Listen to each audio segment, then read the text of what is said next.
வீடு இது இது எப்ப நீங்க கட்டிங்க இந்த வீடு? 55 எங்க அம்மா கட்டினதான். கேரளா ஸ்டைல்ல இருக்கு. யாரோட ஐடியா? புதுசா தான் இருக்கு வீடு பாக்குறதுக்கு. இப்பயுமே பூஜா ரூம்ல நமஸ்காரம் பண்ணிக்கிட்டீங்களா?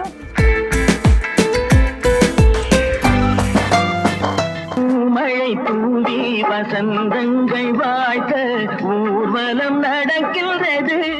மாசத்துல ஒரே ஒரு வாட்டி கோயிலுக்கு போவேன். உங்களுடைய உணவு பழக்கங்கள் என்னெல்லாம் விரும்பி சாப்பிடுவீங்க? காலையில ஒரு டம்ளர் தண்ணி, மத்தியானம் ஒரு டம்ளர், ஈவினிங் ஒரு டம்ளர் வாட்டர், இவ்வளவுதான்.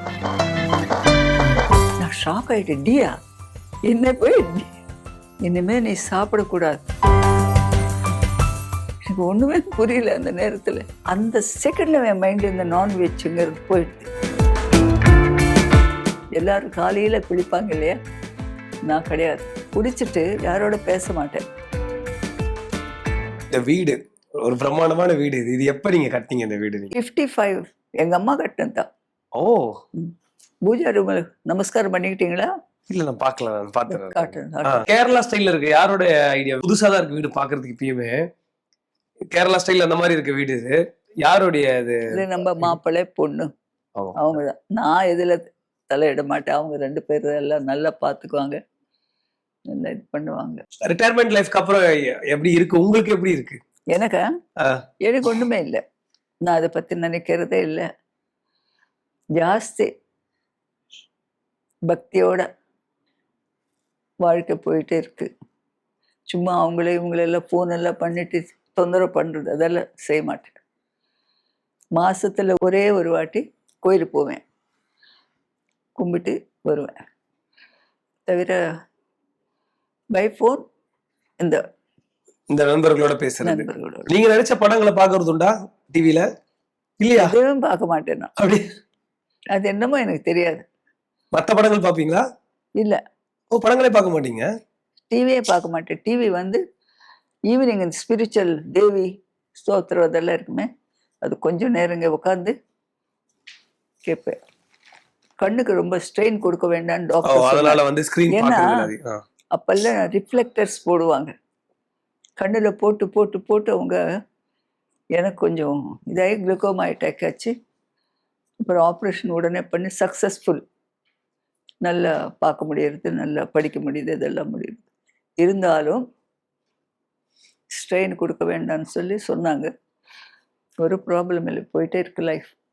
உங்களுடைய உணவு பழக்கங்கள் என்னெல்லாம் விரும்பி சாப்பிடுவீங்களா? இல்ல ஆஃப்டர் ரிட்டையர்மெண்ட் என்ன ஃபுட் ஹேபிட் உங்களுக்கு? எப்படி ஃபுட் எப்பவுமே ஒரு செயின்ட், ஒரு அம்மா மாணிக்கேஸ்வரி தேவி, அவங்க சாப்பாடே கிடையாது அவங்களுக்கு. காலையில ஒரு டம்ளர் தண்ணி, மத்தியானம் ஒரு டம்ளர், ஈவினிங் ஒரு டம்ளர் வாட்டர், இவ்வளவுதான். அந்த அம்மாவை எப்படியோ சந்திக்க முடிஞ்சது. என் பாக்கியம் அது. அப்போ சொல்றாங்க, ஏண்டி என்னத்துக்குடி இதெல்லாம் நீ சாப்பிட்ற? உனக்கு என்னடி உரிமை அதை கொள்றதுக்குன்னு கேட்குறாங்க. நான் ஷாக் ஆயிட்டேன். டியா என்ன போய் அப்படின்ட்டு இருந்து, இனிமே நீ சாப்பிடக்கூடாது தெரிஞ்சுதானா? இல்லைம்மா இல்லைம்மா நான் சாப்பிட மாட்டேம்மா. எனக்கு ஒண்ணுமே புரியல அந்த நேரத்துல. அந்த செகண்ட்ல என் மைண்ட் இந்த நான்வெஜ்ங்கிறது போயிடுது. முட்டை கூட நான் தொட மாட்டேன். எவ்வளவு வருஷம் ஆச்சு? 45 இயர்ஸ். அந்த அம்மாவோட பிளெஸிங்ஸ் அவ்வளவு ஸ்ட்ராங், அவ்வளவு சக்தியானது. நான்வெஜ் சாப்பிட்றத விட்டு 45 வருஷம் ஆச்சு. 45. யாராவது கூட உட்காந்து சாப்பிடுவாங்க. நம்ம இது அவங்க சாப்பிடுறது கொஞ்சம் மூக்குல கூட போகாது எனக்கு. அந்த அளவுக்கு. அதே நான் ஒரு காலத்துல கேரளாவில் கரிமீனன்னு சொல்லுவாங்க. அது ஏன் கேக்குறீங்க? நம்ம தமிழ்ல என்னன்னு தெரியாது, இங்க இருக்குதா இல்லையான்னு தெரியாது. அந்த கரிமீன் ரொம்ப ஃபேமஸ். அப்பெல்லாம் நல்லா நேச்சுரல் வாட்டர்ல வரும். இப்பெல்லாம் இது பண்ணிட்டு இருக்காங்க, கெமிக்கல்ஸ் எல்லாம் போட்டு வளர்க்குறாங்க. அது செம்ம சாப்பிடுவேன். அவ்வளவு பிடிக்கும். நான் நினைப்பேன், கேரளத்துல யாருக்காவது மிச்சம் இருக்குதா இல்லையா? அந்த அளவுக்கு சாப்பிடுவேன். ஒரு நாளைக்கு 3-4 இஷ்டத்து சாப்பிடுவேன். அப்படி இருந்தால் டோட்டலா மாறிட்டீங்க. ஐயோ, கூடாதுன்னு நினைச்சா மைண்டு கடவுள் புண்ணியத்துல அந்த ஒரு இது இருக்கு, ஸ்டெபிலிட்டியா என்னமா சொல்லுவா, ஸ்ட்ராங். இப்போ உங்களுடைய உணவு பழக்கங்கள் என்ன? தினசரி நீங்க சாப்பிடுறதுன்னா? நான் வந்து காலையில முதல்ல கொஞ்சம் தண்ணி குடிப்பேன். வெறும் வயித்தோட ஒரு 2 டம்ளர்ஸாவது இருக்கும். அதோட கொஞ்சம் தைராய்டு ஒரு டேப்லெட் போட்டு சாப்பிட்டு ஒரு ½ hour கேப் கொடுத்துட்டு அப்போ பிளாக் காஃபி. ஓ! பிளாக் காஃபி வந்து பிரெட் டோஸ்ட் பண்ணிட்டு அதில் பீனட் பட்டர் இல்லை, ஆ. அதை தடவி கொடுப்பாங்க இவங்க. அது இது சாப்பிடுவேன். அது முடிஞ்சு அது பை 7:30க்குள்ளே முடிஞ்சு போயிடும். 9 o'clock குக்கு வருவாங்க. இவங்க ஏதாவது நல்ல டிஃபன் பண்ணுவாங்க. தோசையோ உப்புமாவோ இட்லியோ ஏதாவது பண்ணுவாங்க. அதுவும் சாப்பிட்ட பிறகு தான் குளிப்பேன் நான். எல்லாரும் காலையில் குளிப்பாங்க இல்லையா, நான் கிடையாது. என்னுடைய ஹேபிட்ஸ் இந்த மாதிரி. குடிச்சிட்டு யாரோட பேச மாட்டேன். செல்லோட சுவிட்ச் ஆஃப் பண்ணிவிட்டு தியானம் ஓ! ஒரு 1 hour நம்ம அந்த உலகத்தில் இருப்பேன். 1 hour தினசரி தினசரி கம்பல்சரி. எவ்வளவு நேரம் உறக்கம் இருக்கும்? தூங்குறது தூங்குறது பை 9:30 போயிருவீங்க. 10க்குள்ளே தூங்கிடுவேன். பை 3:30 4க்கெல்லாம் உணர்வேன். அப்பா! உணர்வு பை 4:30 பெட்ரூம்லேருந்து வெளியே வந்து உட்காந்து இந்த நம்ம செல்லில் யூடியூப் இருக்கும் இல்லையா, அதில் நிறைய எல்லாம் பார்க்கறது, ஆன்மீகம் சம்பந்தப்பட்ட விஷயங்கள் பார்ப்பீங்க. நிறைய அதுதான்.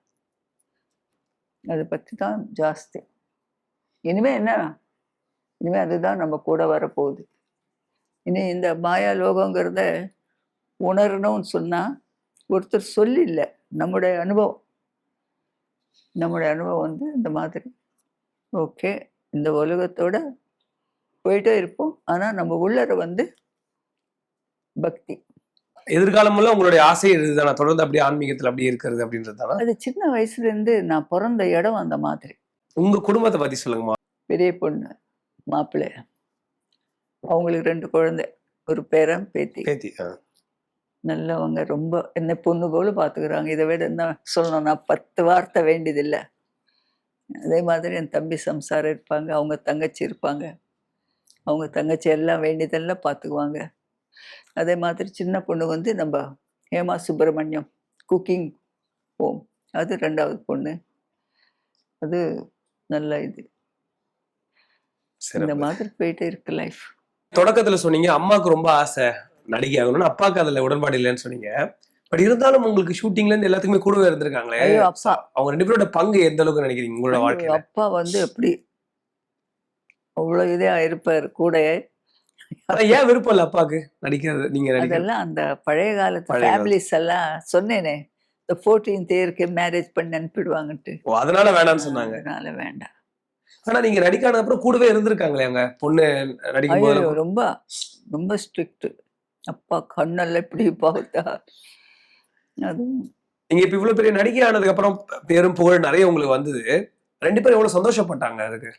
இல்லை, அவங்க அப்பா இருக்கிறச்சு அவ்வளோ தூரம் இல்லை, ஒரு அளவுக்கு வந்தப்போ தான் தவிர்த்தாரு. முதல்ல அம்மா, அப்புறம் அப்பா.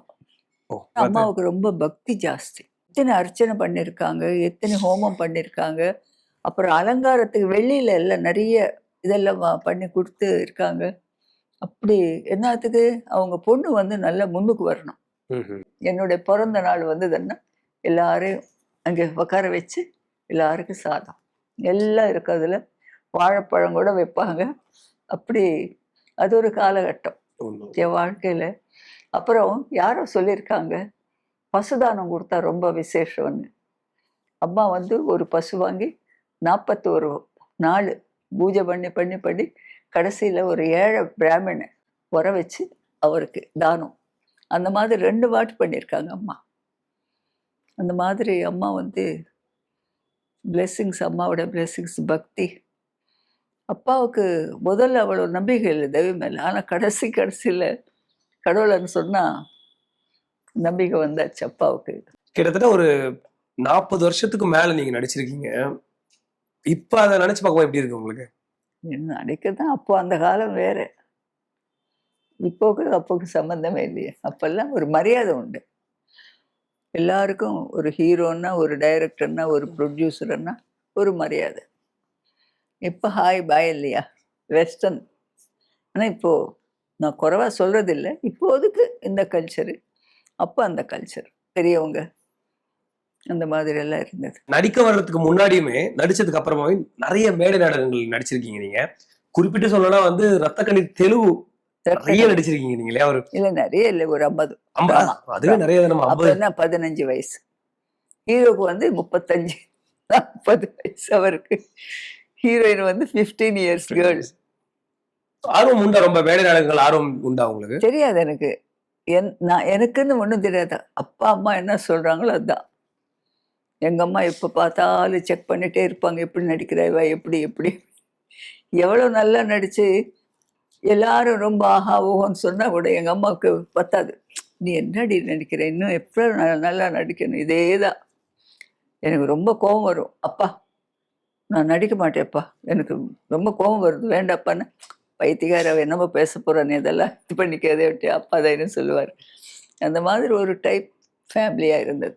எஞ்சிய காலம் நம்ம என்ன பண்ணணும்னு நீங்க நினைக்கிறீங்க மனசுல? ஏதான் வந்து பண்ணோம். அது என்ன இருக்கா? அது மாதிரி திட்டம் இருக்கு? அதாவது அதை நான் சொல்றது எனக்கு இஷ்டம் இல்லை. திட்டங்கள் இருக்கா? பொதுவா ஏதோ தொண்டு செய்யணும், ஏதோ நல்ல காரியங்கள் செய்யணும். இனி பேலன்ஸ் இருக்கிற லைஃப்ல வந்து சும்மா வேஸ்ட் பண்ணாம கடவுளோட சொல்லியிருக்கேன், உன் இஷ்டம், என் மனசுல இதை கொடுத்தா இல்லை, அப்போ அதை நிறைவேற்றி கொடுக்க வேண்டிய பொறுப்பு யாருது, உனது, பண்ணி கொடு அப்படின்னு சொல்லுவேன். ஏதோ மனுஷனோட பேசுற மாதிரி பேசுவேன், அம்மாளோட பேசுவேன். அது என்னமோ ஒரு விகடனுக்கு வந்து இது 100வது ஆண்டு. இது விகடனுக்கு பத்திரிகை ஆரம்பிச்சு 100 ஆண்டுகள். வாசனையா தயாரிச்ச படத்துல நீங்க 2 மொழியிலுமே நடிச்சிருக்கீங்க. நீங்க உங்களுக்கும் விகடனுக்குமான அந்த பந்தம் பத்தி என்ன நினைக்கிறீங்க, என்ன சொல்ற விரும்புறீங்க? ரொம்ப அது மறக்க முடியாதது அது. ஏன்னா வாசன் சார் இல்லைன்னா நான் இல்லை. அதெல்லாம் மனசுல வச்சுக்கணுமே தவிர மறக்கக்கூடாது. தெய்வம் பொறுக்க மாட்டார். யாராவது அவ்வளோ உதவி பண்ணாங்கன்னா அது சின்ன உதவி இல்லையே, பெரிய விஷயம். அதிலிருந்து தானே தெலுங்குல எங்கேயோ போயாச்சு. ஒரே ஒரு படம் மனுஷுలు மாறாளி, எல்லாமே லைஃப்ல நிறைய அதிசயங்கள் தான் என் லைஃப் எல்லாம். எப்பவுமே நீங்க உங்ககிட்ட ஒரு ஒரு பாசிட்டிவ் மைண்ட் செட் இருக்கு. எப்பவுமே நீங்க எல்லாத்தையுமே சின்னவங்க பெரியவங்க வித்தியாசம் இல்லாம எல்லாருக்குமே ஒரு மரியாதையோட பேசுறீங்க. நான் ஒண்ணு சொல்லட்டா, சின்னவங்க கிடையாது பெரியவனும் கிடையாது, எல்லாம் நேரம் காலம். இங்க இருந்தவங்க திடீர்னு வந்து போவாங்க, அது என்ன சொல்லுவீங்க அதை? அதனால நான் ஒண்ணுதான் நினைப்பேன், கடவுள் வந்து நம்ம எல்லாரும் பிறக்க வச்சிருக்காரு.